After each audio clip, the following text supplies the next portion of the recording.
Have you ever noticed that the Lord's Prayer isn't just a repeated prayer? It's a spiritual code, full of mystery and revelation. It begins with the invocation, "Our Father who art in heaven." Here, Jesus shows us that God is in a place of authority, above all things, yet still accessible to each one of us, anywhere and any time. After this invocation come the 7 petitions. When we say, "Hallowed be thy name," we acknowledge God's holiness and place His name above everything. When we pray, "Thy kingdom come," we ask that the reality of heaven would reach our lives, that the spiritual would rule over the material. When we declare, "Thy will be done on earth as it is in heaven," we surrender control, letting go of our own will, plans, and ways, to live according to God's will.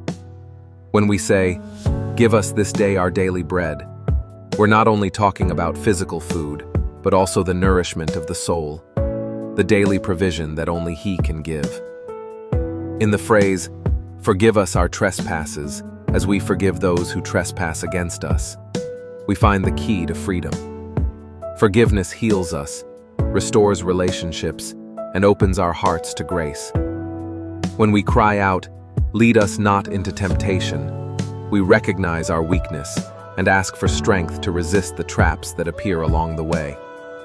And when we conclude with, "Deliver us from evil," we are asking for God's protection from all evil, both seen and unseen. 7 petitions, a perfect code, a complete prayer. But the real question is, do we truly want to receive what we're asking for? Because when we say, "Thy kingdom come," we are allowing God to rule our lives. And when we say, "Thy will be done," we are giving up our own will so that His plan may prevail in us. The Lord's Prayer was never meant to be just memorized. It is a spiritual map, Jesus' invitation to live in the fullness of God's presence. It's not enough to repeat it. We must let this prayer transform our lives. Share this message and say, "The Lord's Prayer is my spiritual map,